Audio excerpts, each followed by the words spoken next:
Hello, everyone. Good evening. I am Burrell. I'm on the PRSA committee for DEI, and Harper Schmidt, our president. You want to wave to us? Harper is our president. So thank you so much for joining us. PRSA nationally, October is Diversity Month, and in the spirit of PRSA's celebration of diversity for October, we wanted to have this conversation and event online conversation about inclusion. As you can see in the title, we put the I and the letters I and N in capital because we want to emphasize inclusion. And so we have a very stellar group of leaders in diversity, equity, and inclusion that we're going to start with them introducing themselves. Then we're going to go into questions we have for each of them. And then we're going to have time for each of you to ask your questions. And please, it is webinar style, so please use the Q&A box there to put your questions. All throughout this entire time, you can begin to put in your questions. So we're going to dive right in, and I'm just going to call by the way I see the screen here. So introductions, we're going to start with Fran. Hello, everyone. My name is Francesca Weems. I go by Fran. I am a member of the FleishmanHillard team. FleishmanHillard is a global public relations and marketing firm. We are in 30 countries and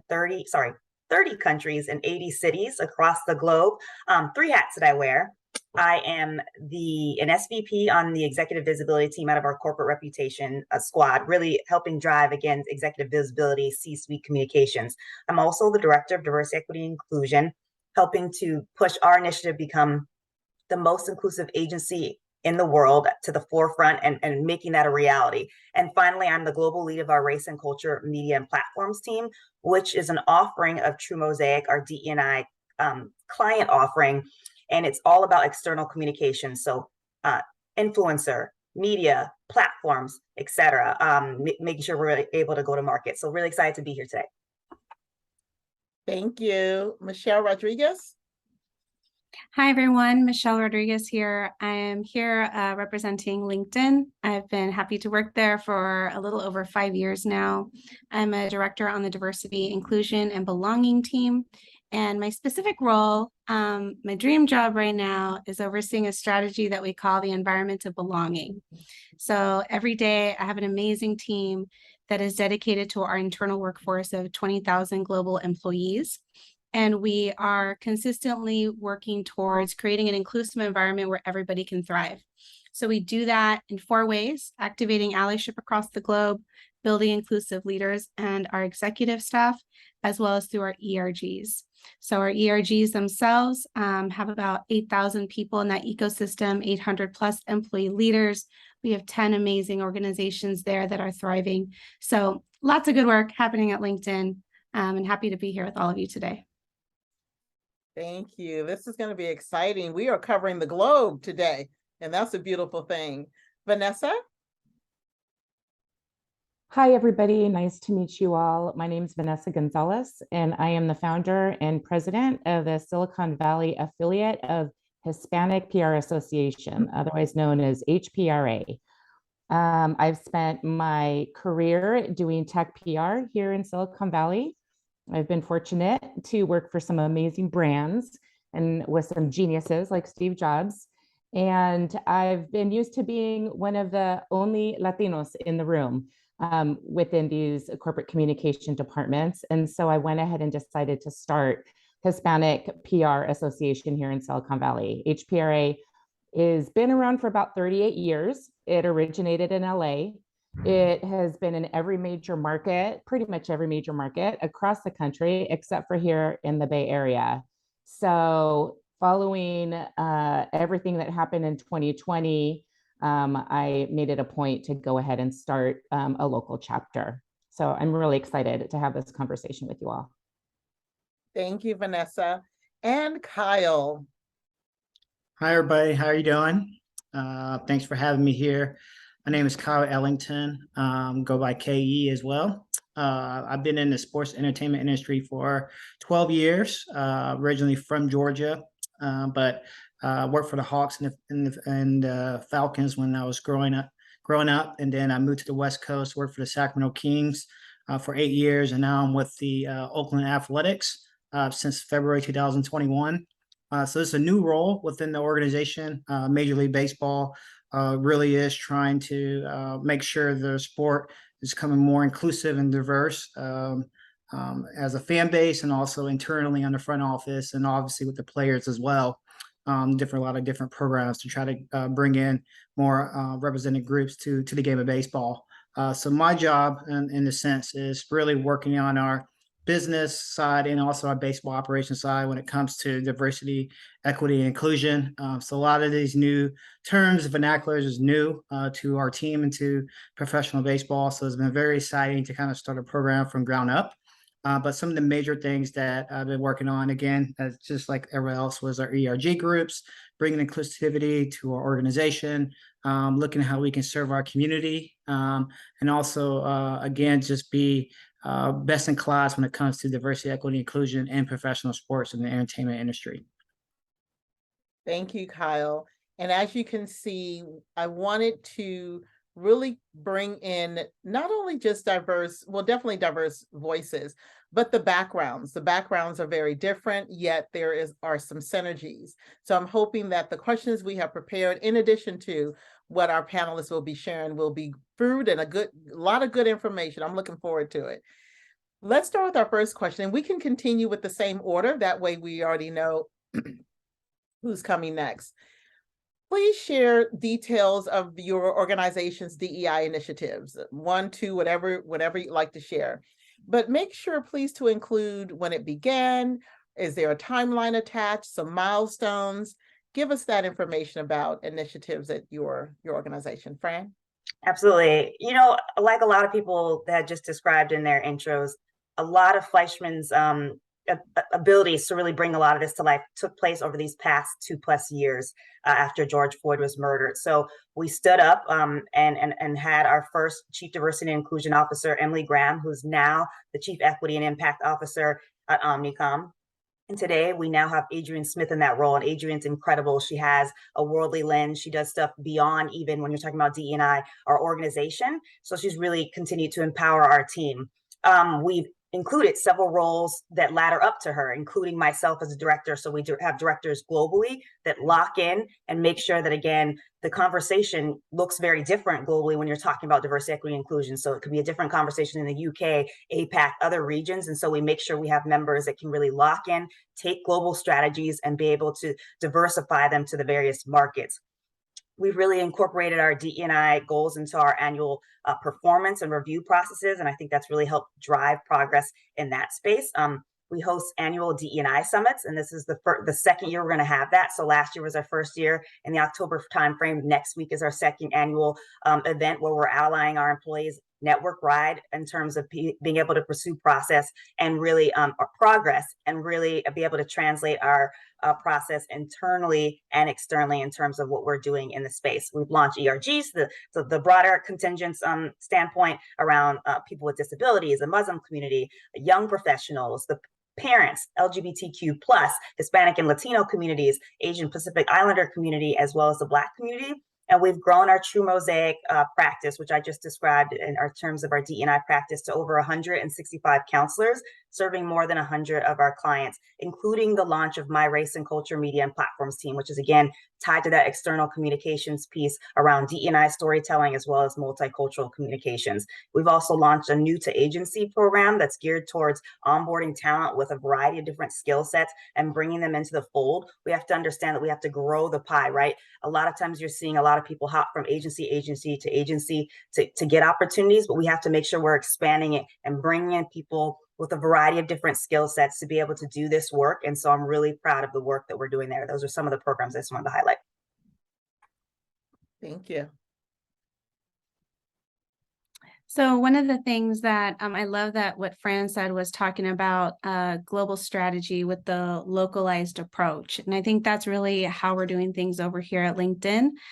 We have a global team of about 30 people now on our diversity, inclusion, and belonging team. When I started about 5 years ago, it was about 4 or 5 of us. So you'll see the tremendous growth that has happened over the last 5 years, a lot of specialization that has happened.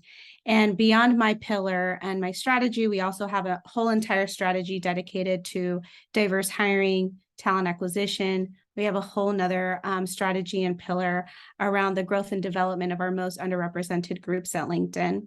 In addition, we have tons of international leads, enablement leads, and it's a one group effort. And one of the things that I'm really proud of, and I'll talk about one unique program to LinkedIn.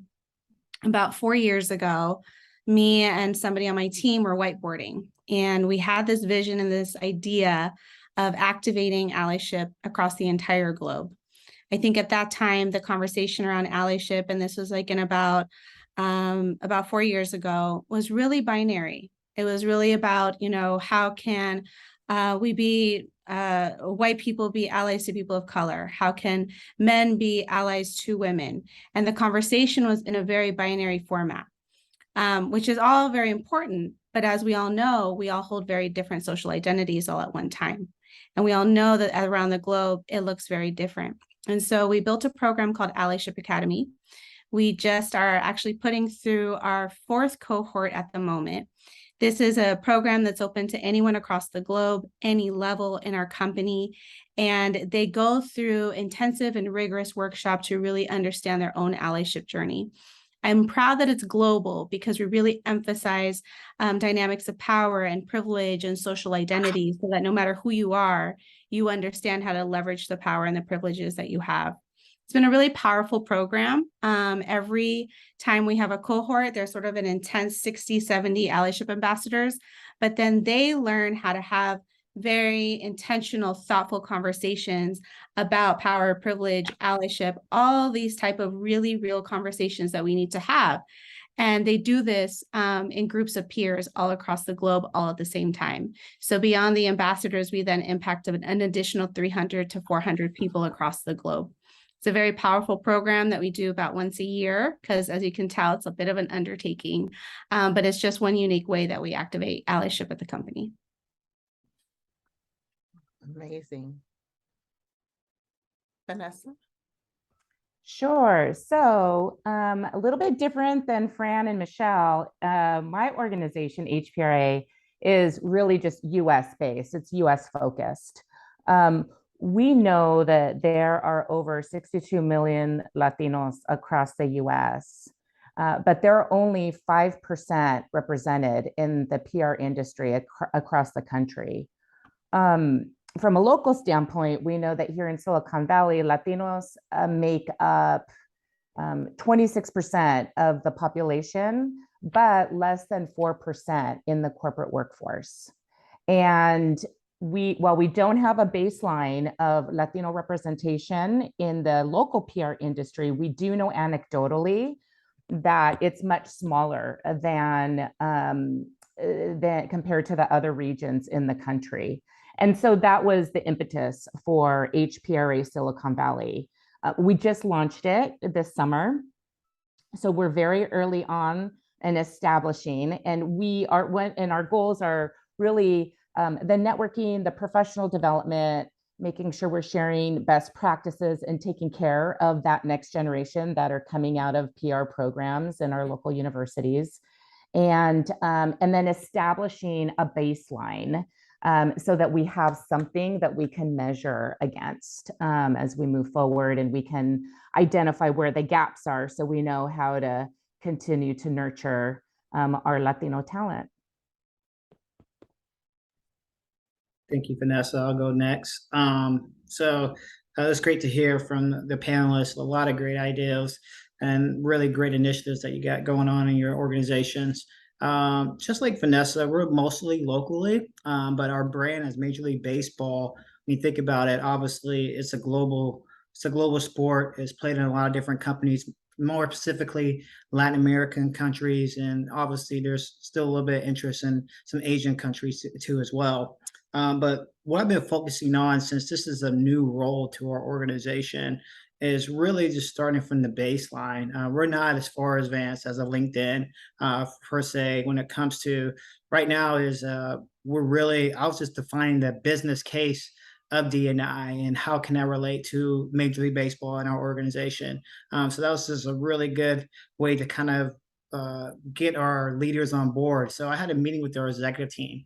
And I said, we need to create a mission statement, like a vision for what we want to accomplish in this space. So I'm going to read that real quick. It's diversity, equity, inclusion is rooted in our organizational DNA. Our commitment to these values is unwavering on and off the field. Together, we build a inclusive, innovative, and dynamic culture that encourages, supports, and celebrates belonging and amplifies diverse voices. So not only are we looking at it internally from our front office staffing standpoint, we're also looking at it from a brand, from a league perspective, from our fans, from our sponsorships. How are we being inclusive? How are we supporting our community? Do we have the values of being diverse and being equitable? So one of the main responsibilities and main ideas that I'm trying to get across now, one of the main initiatives is obviously internally we have created ERG groups, and we have created a lunch and learn monthly series where we talk about cultural holidays and celebrations that are happening throughout the year. We're providing training and development, outside vendors, but externally, we are really going to be launching our supplier diversity program, which is us in a sense is spending money with our vendors, diverse owned businesses, LGBTQ owned businesses, women owned businesses, minority owned businesses, veteran owned businesses, because we really want to reflect the community that we work in and provide economic empowerment to underserved communities.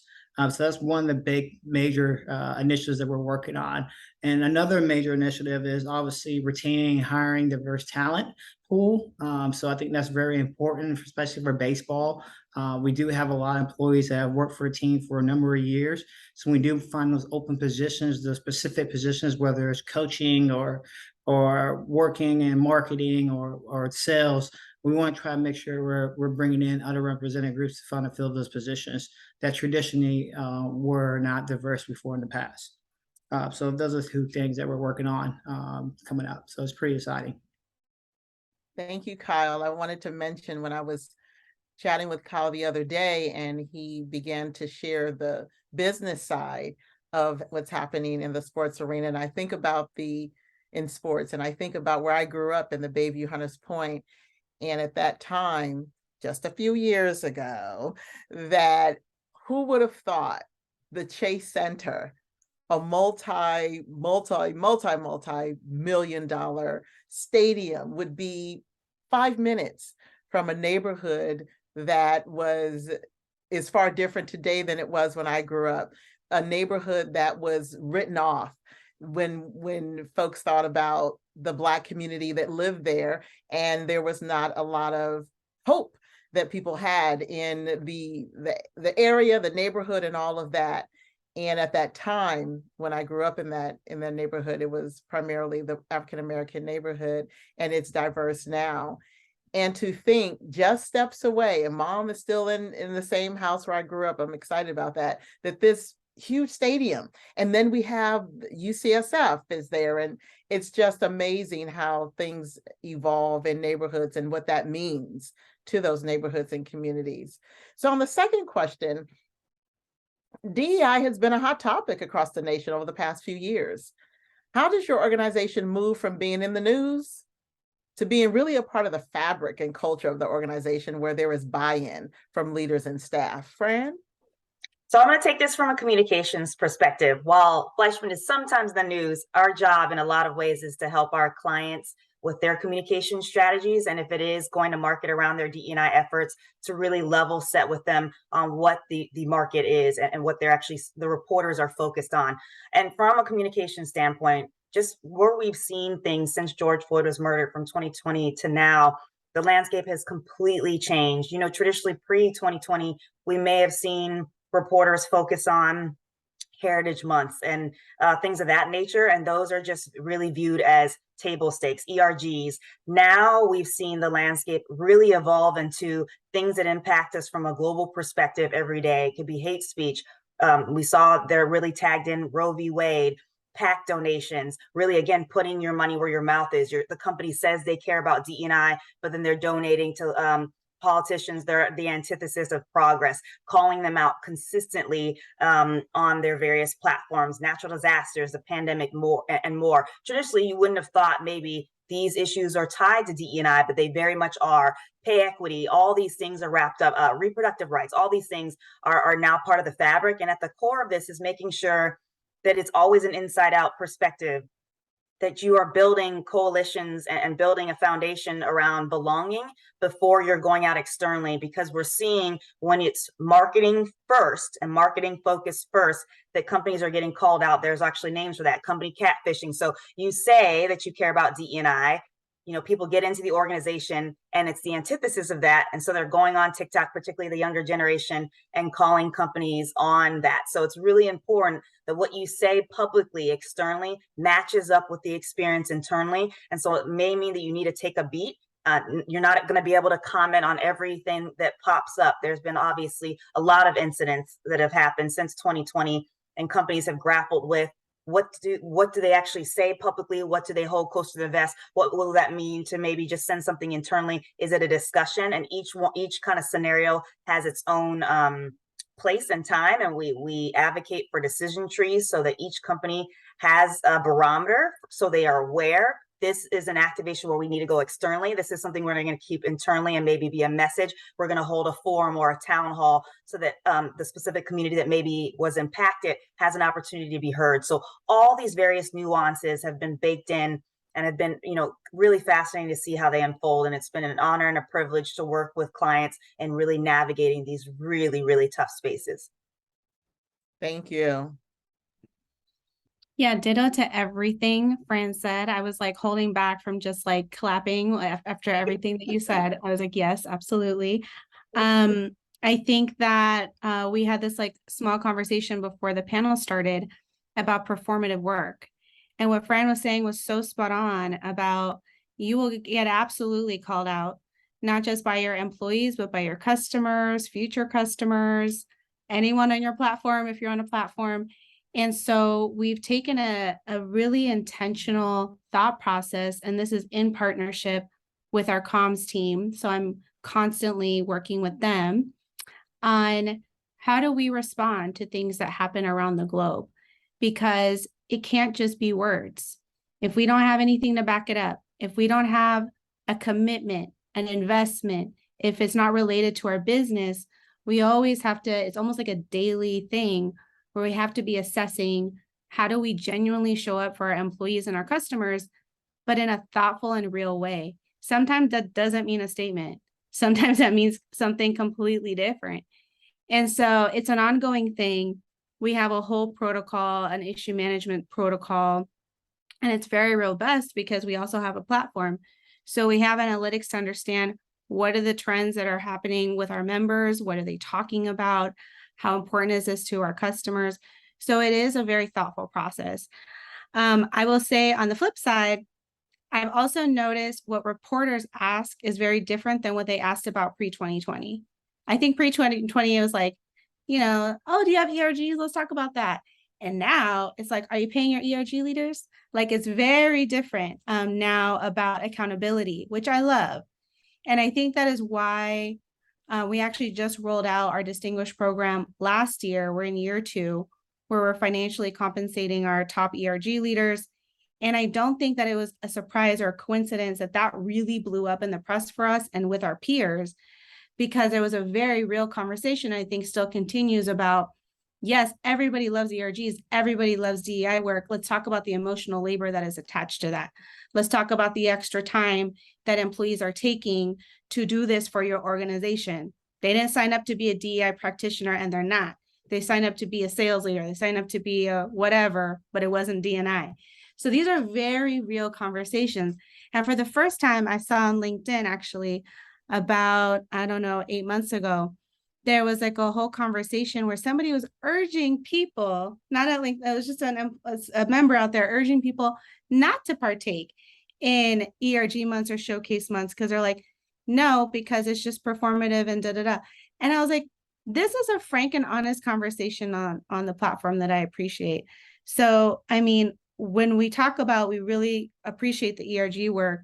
Now we're backing it up with financial compensation, with coaching, with the leadership development program, with different things. So now we're now not looking at it as food flags fun, but we're looking at it as how do we use ERGs, how do we use all these ways to engage our employees into leadership development. That's a very different conversation than maybe we were having like 3-4 years ago. Powerful. Thank you. I'll go ahead and chime in from HPRA standpoint. As communicators, part of our responsibility, right, is to get our business leaders to understand how it's important to show not only how a company is delivering on its financial performance, and we do this every quarter for those of us that work with public companies, how to get ready for quarterly earnings, but we also have to help them understand how they need to be showing how they're delivering on their actions around purpose. And there needs to be progression. We can't be stagnant with showing the same actions that we showed maybe last year, around the same time. The other thing that I think we need to talk about with our leadership is when it comes to DE&I, and many we've seen over the last few years, and even before George Floyd, companies saying that they were committed to DE&I. But one of the things that I think we need to be talking about is that when it comes to DE&I, we cannot have diversity and equity without inclusion.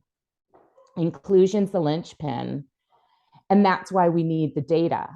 So without the data, without looking at the data, we can't gauge if we're making progress or not. We can't gauge if the inclusion is there. And so I think it's just continually talking about the value proposition of DE&I, with our leadership.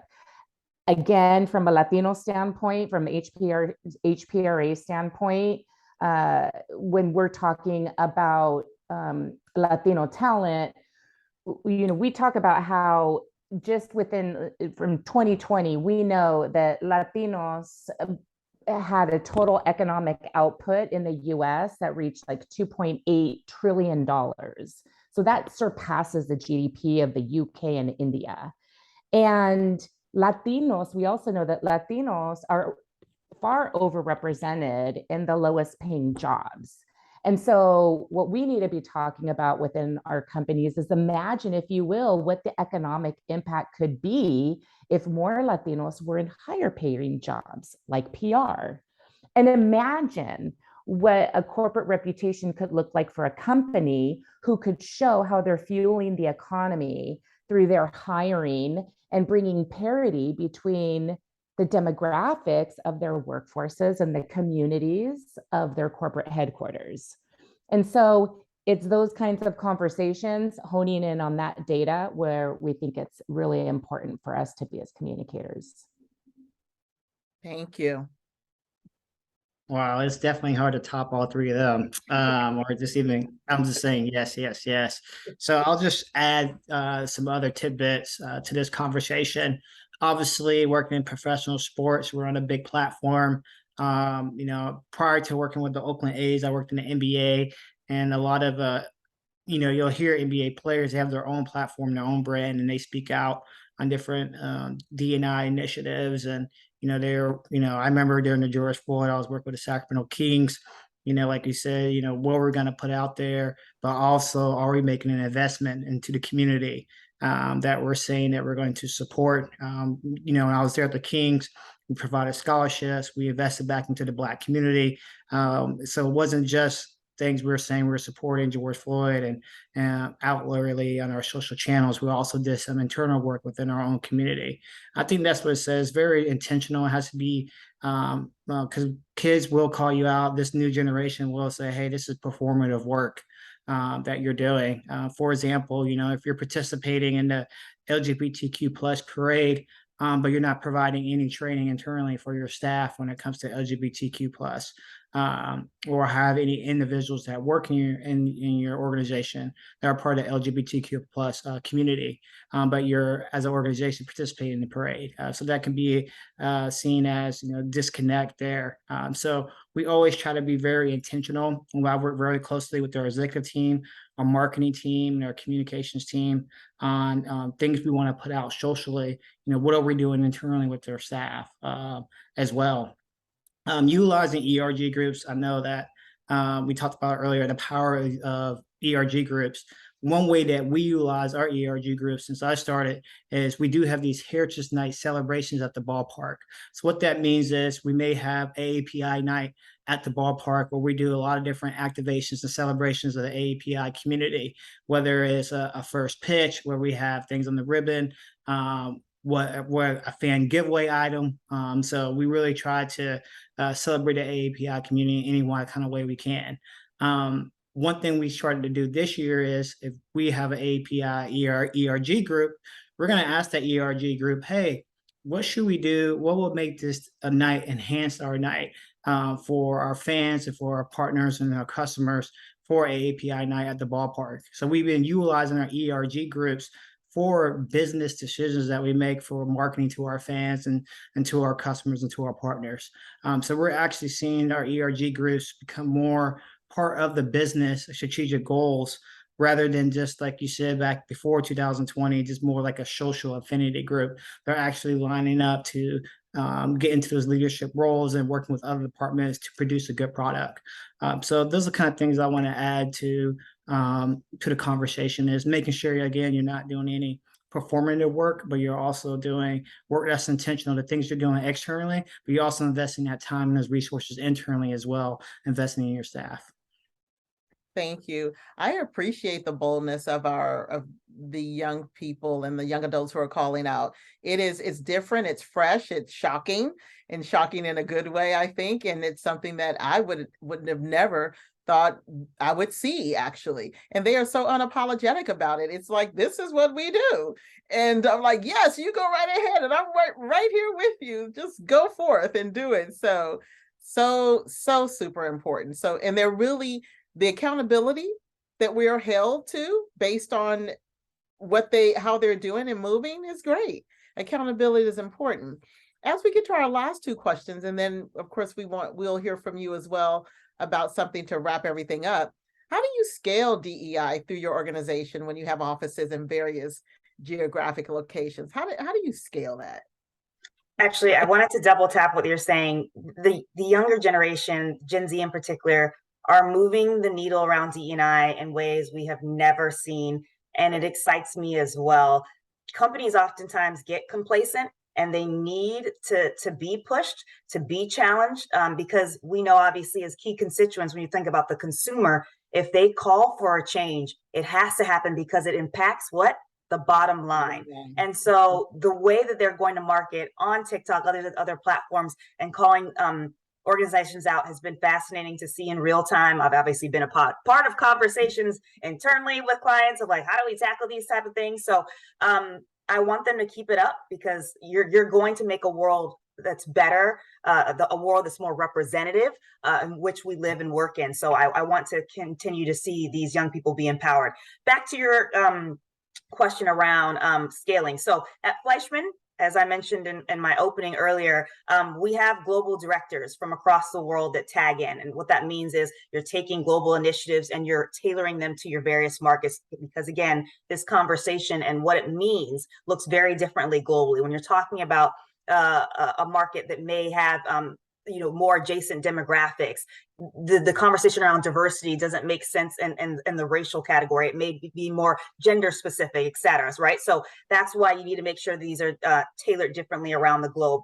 We also have diversity champions, which are held in each of our offices, where they ladder up, work with our general managers. Again, they're taking the global program and making sure it's tailored to their individual offices, because in order to reach our global goals, we need to make sure that they're happening at a local level. We also leverage a DE&I task force that has members of our key business elements tied to it. So talent acquisition, talent development, HR is locked in.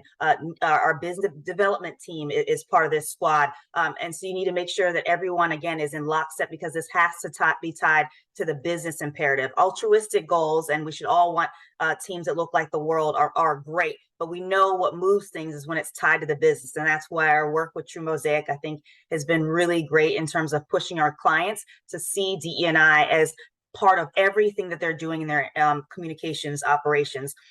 We also have DE&I leaders that are part of our cabinet team that ladder up with our CEO. And then we leverage our ERGs to ensure that they're part of the conversation as well. So that's how we scale it across the organization. Oh, we also have fellows. I want to make sure we don't leave them out. Our diversity, Alfred Fleischman Diversity Fellows are also really critical, again, across our network, offices, making sure young people are coming into our organization and have the opportunity to learn about public relations and then go on to be excellent counselors. They're critical as well. So I wanted to flag that. And thank you for reminding us, Fran, about that, Harper, with our student group, our PRSA student group. And I know Fran has always been great about the applications are opening. So let's begin to get them in. So we want to have that top of mind. Thank you. Michelle? Yeah, similarly, we have a structure inside the organization that now we have quite a bit of local leads within our ERGs that are able to scale things. But even on our own team for diversity, inclusion, and belonging, one of my peers oversees our strategy in Asia Pacific. Another one of my peers oversees our strategy over EMEA and Latin America. And so they're my go-to partners as well as their teams on ensuring we are speaking local with our learnings, with our tools. And this question of scaling is something I constantly have to think about because LinkedIn only continues growing. We are now 20,000 employees. And so, for example, one of our tools that we have that our team developed are these DIBS conversation guides. We call it DIBS inside the company. And they're on different topics like intent versus impact or interfaith dynamics in the workplace or microaggressions. And they're meant to be team conversation tools. They're really easy to use. Their managers can use them, HR business partners in partnership with somebody on a team. And we started creating them because there was such a surge at some point where people are like, can someone from your team come and talk about DIBS to our team? And we're only so big. There's so many people. So we started doing these guides. And so we would prep people who wanted to have these conversations. As you can imagine, those prep sessions also take time. And as my team started growing and more new work started coming in, we had to drastically start thinking about how to create things on demand. And so instead of live prep sessions, we created video prep sessions that were on demand. So anyone who wanted to do one of the topics and one of the portfolio topics of these conversations could quickly watch a video. We hosted these office hours where really, in case you had a question, there was somebody from our team once a month. No one's really used that. They love the videos. They don't have to wait to now get prepped. It's all on demand. And we started even using our own LinkedIn learning tool. So I'm constantly trying to be challenged of just how do we scale more and more? But yeah, on demand is the way to go. Thank you. And I know Vanessa,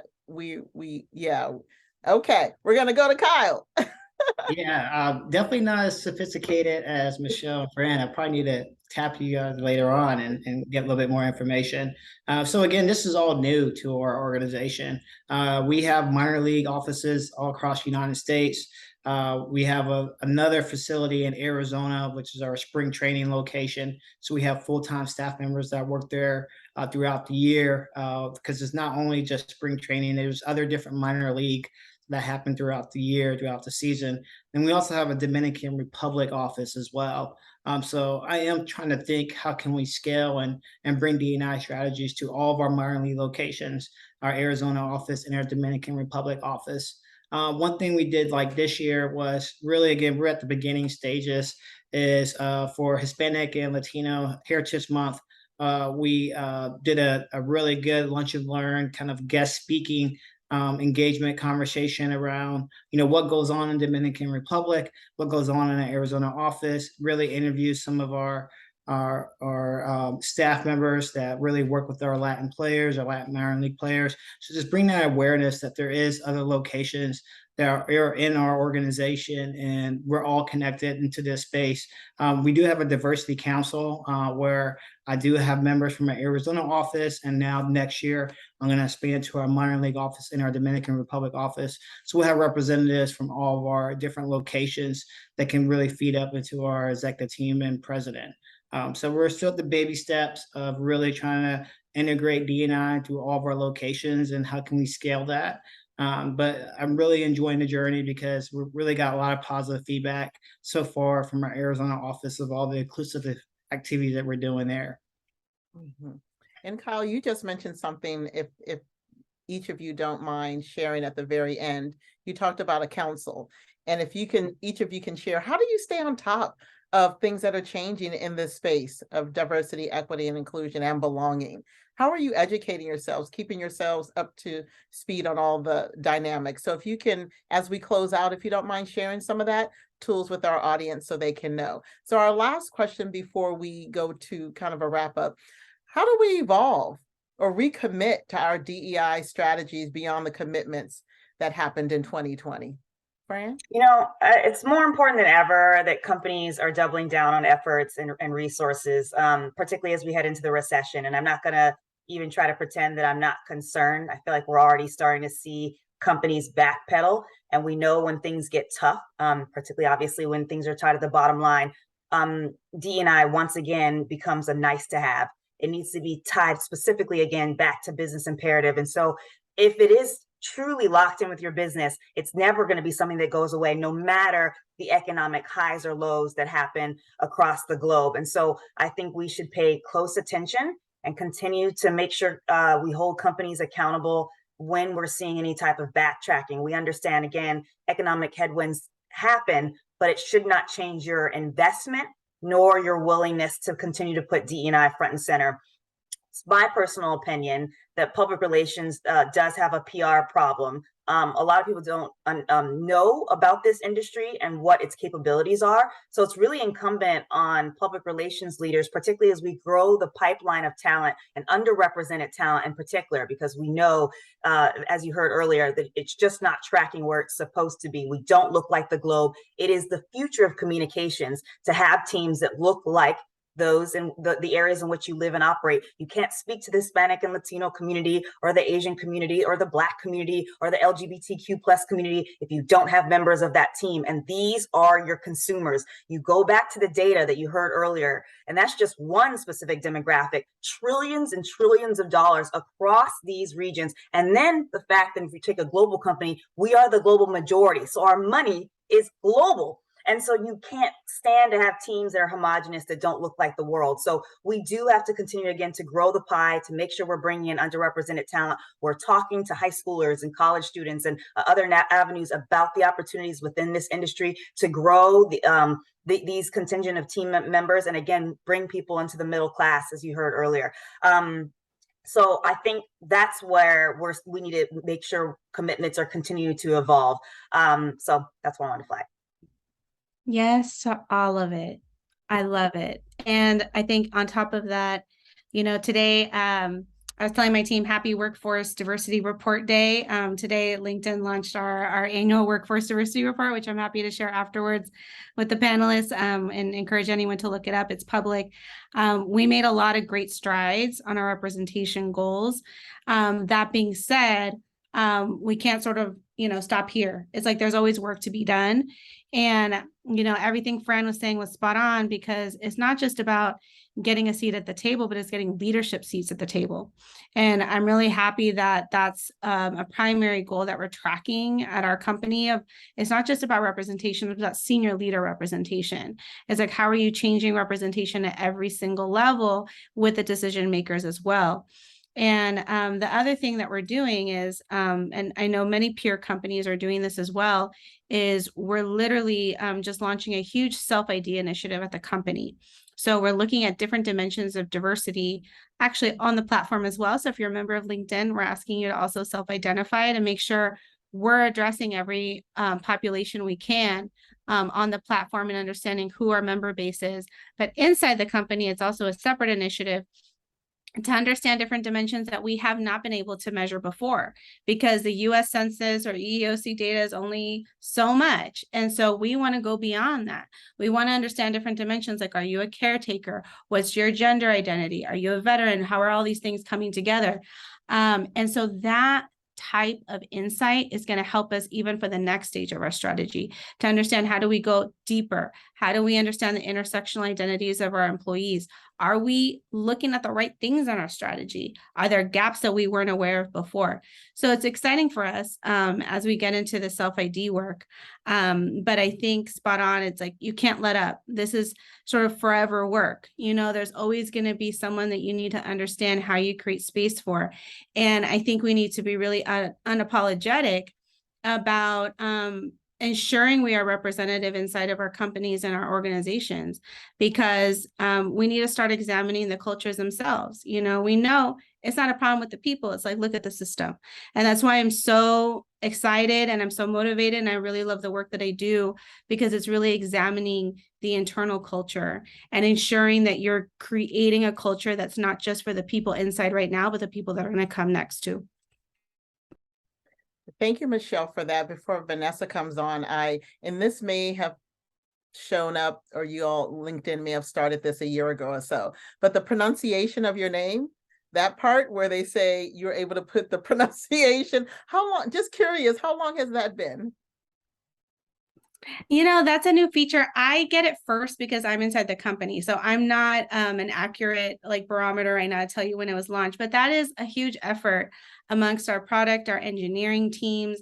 There is a whole lot of people really interested in making our product more inclusive, more accessible, and always thinking about what are the pain points of our members. So that is a feature that is well loved now. And yeah, a lot of members talk about that. Great. I know you all could imagine the different pronunciations that I've heard of my name, and I embrace them all. Vanessa?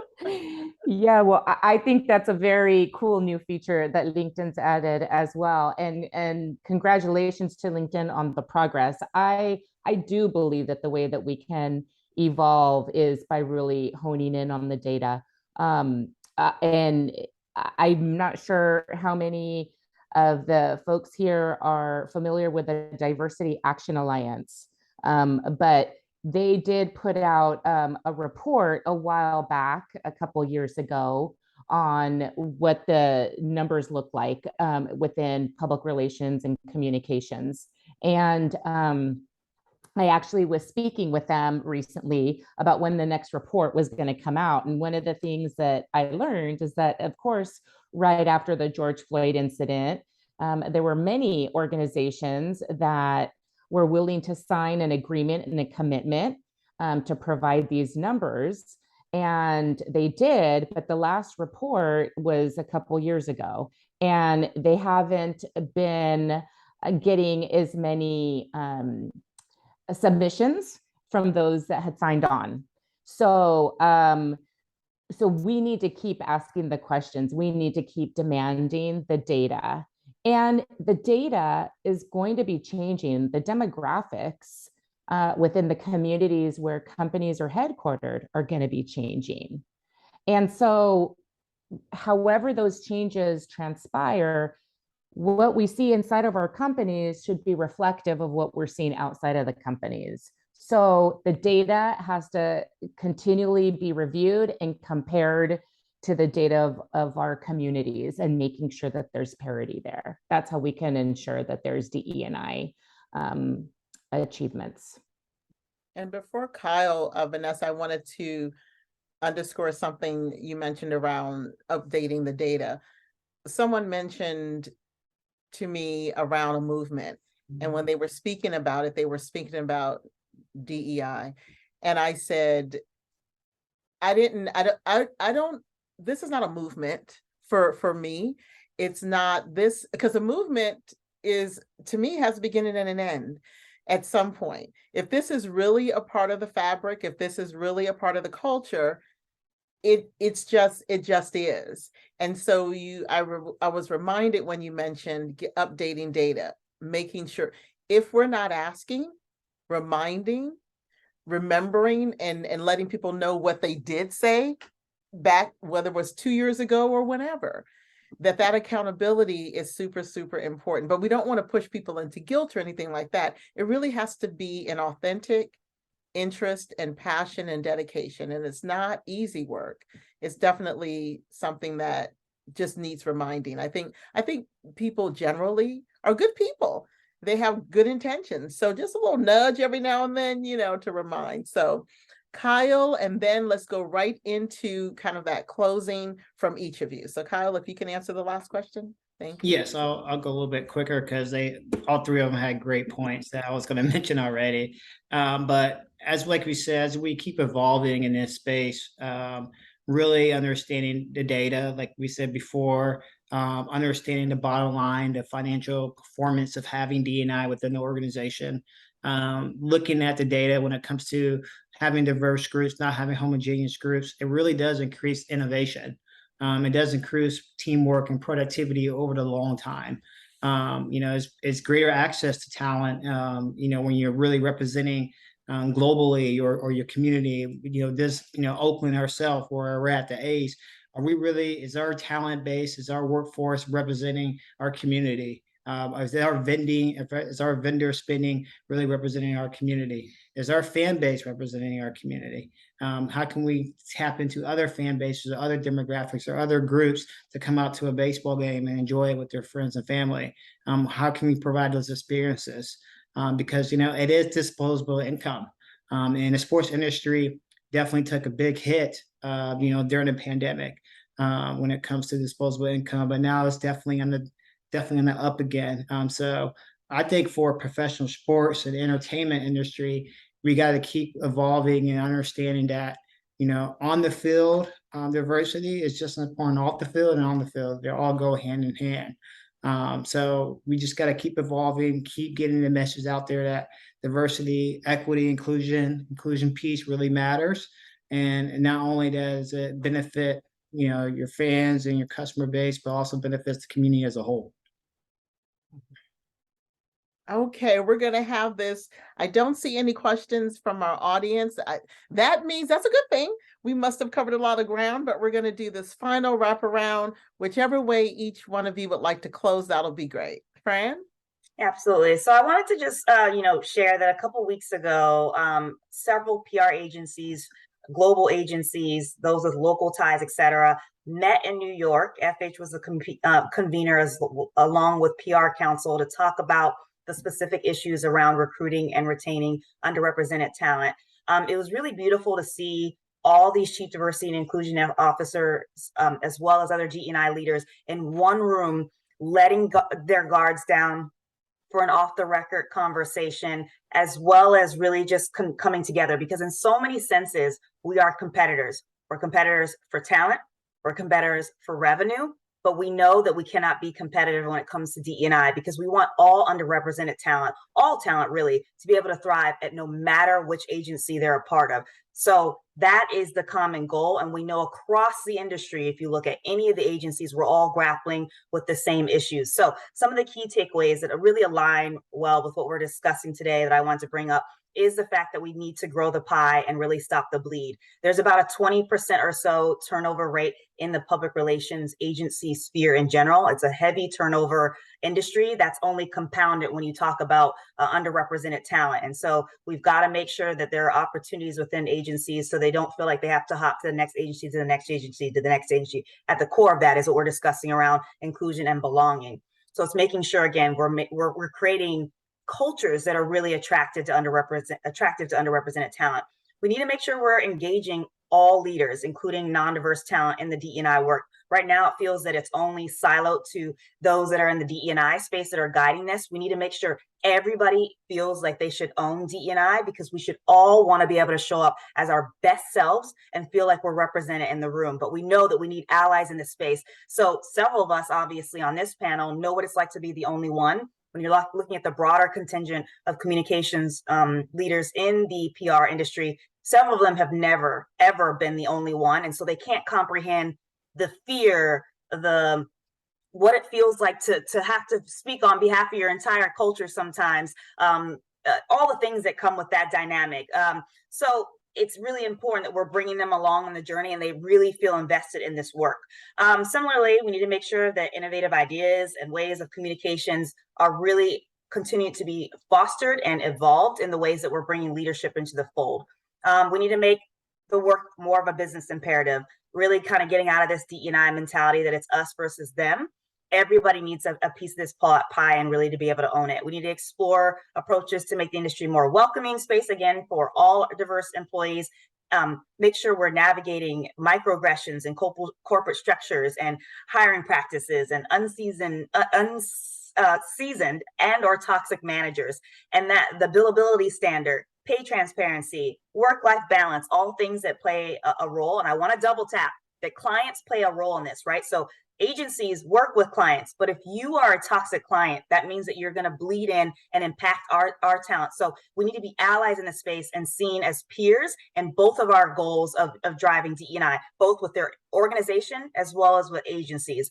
Growing empathetic leadership, working closely with HR, and then making sure we're bringing power back to these roles, to the point about data and sharing and all that, and making sure we're much more transparent where you can. There's a lot of companies that have guardrails. So if you have the ability that you're sharing transparently, and making sure that, again, we're working together because we're stronger together. So I hope all industries will eventually do something like we had a couple of weeks ago to convene and figure out how as an industry we can all do better. And my final tidbit, I think we will start to see more progress when it comes to DE&I when we start to make sure that we have more inclusive groups outside of the work structure that are actually in our personal life. So I grew up in Hawaii. There's 1% Black that are in the entire Hawaiian Islands. I would have literally had no friends if I decided to just stick with the Black community. That would have not been conducive to me to grow up there. It really pushed me to make sure I understood a multitude of different cultures, particularly the AAPI community, and I think I'm better for it. But I found that obviously, if you think about just the corporate work structure, oftentimes that's the only time you're interacting with people that aren't like you. So we go back to our various pods, our churches that are very segregated, our friend groups that are very segregated. So until we start to mix those up and actually learn and reach people from a humanistic standpoint, we are really never gonna, in my opinion, make progress in the corporate world. So I implore people to go out and meet new people, change up your networks. You can still keep your homegirls. Stop saying you have to leave them, but make sure you're learning about different cultures. Change up your friend group. It's going to open up your world. Travel, see the world. It's going to open up your aperture, and it's going to change the way you think about this work. So that's my final tidbit. Wow, that's amazing. Let me just say this. And first, I also want to say congratulations again on your recent award with the PR News as the top woman in the PR space, and just super exciting. Thank when you. You mentioned, you are welcome. Yes, when you mentioned to push the envelope, it was when I went to high school. I grew up in Bayview Hunters Point, but I attended Lowell High School, and Lowell High School was a 2-hour bus ride from where I lived, and it was that experience I had never had, like you said, in my church and in my neighborhood. That's where I grew up. Black people. Those are the people I love and I know, and I still love and know. And going to high school and had never had friends who were outside of being Black, and it did definitely. It added in a lot of ways. It added in my communication. I think one of the reasons why I love communication so much, it allowed that diversity and just knowing different food, different cultures, different behaviors, different languages. Where I began to speak Spanish, I began to learn in high school. And so that is very exciting. So thank you for lifting that up. Definitely. Michelle? Yes, I love that point about expanding your own sample sizes of understanding, because that's a great way to break down the stereotypes in your mind.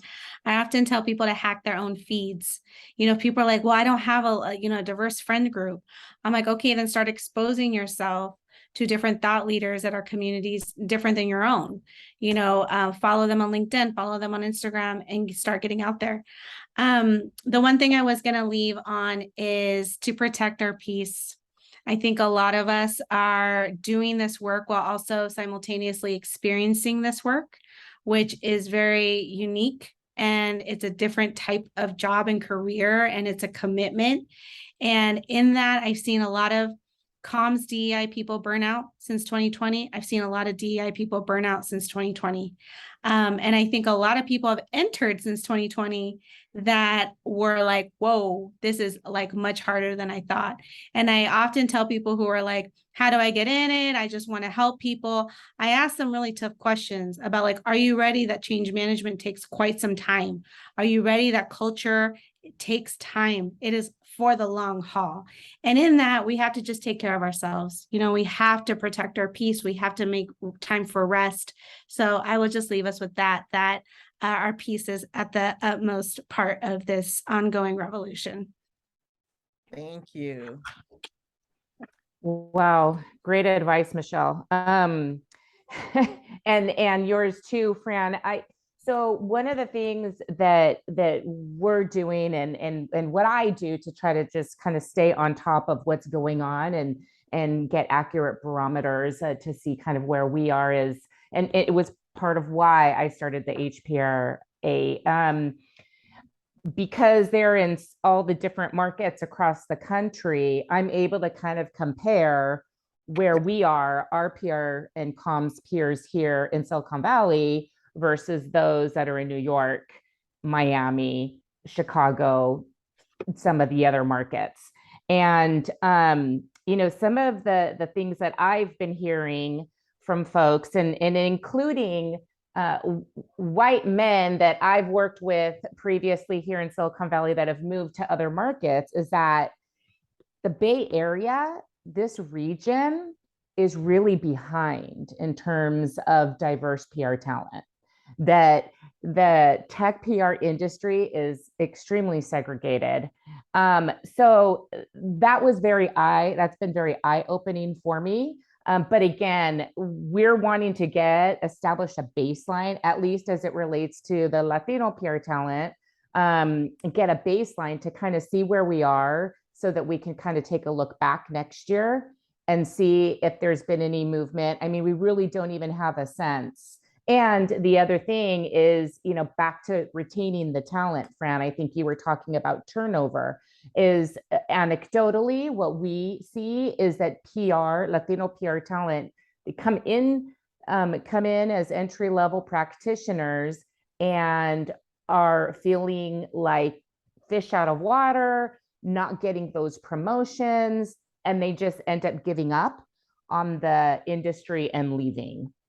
So those are the things that we want to take a closer look at and see how we can help. Thank you. And Kyle, wrap us all up. All right. Again, like from what Fran was talking about, personal groups, working and playing in sports, I definitely been exposed to different backgrounds, and that's really shaped the experiences I've had today. And it doesn't eliminate stereotypes. And what Michelle talked about, having that peace. Again, it is patience when it comes to change management. This is a new role, like I said, with the Oakland A's, and I knew that things were not going to change overnight. But one thing you find when you do get those small wins or those wins when change does happen, it's so rewarding and so gratifying. So that's one thing I love about this work is work that is very gratifying, and it really makes an impact in your community with individuals. They tell their friend groups, they tell their daughters, their sons, their significant others, hey, guess what I learned today at work. So it's really like a take-home message. Is relevant to every part of your life, the work that we're doing. I was just going to leave with this quote. I really love this quote by Nelson Mandela, and it really kind of specifically talks about sports in general and entertainment industry. And it says, sports has the power to change the world.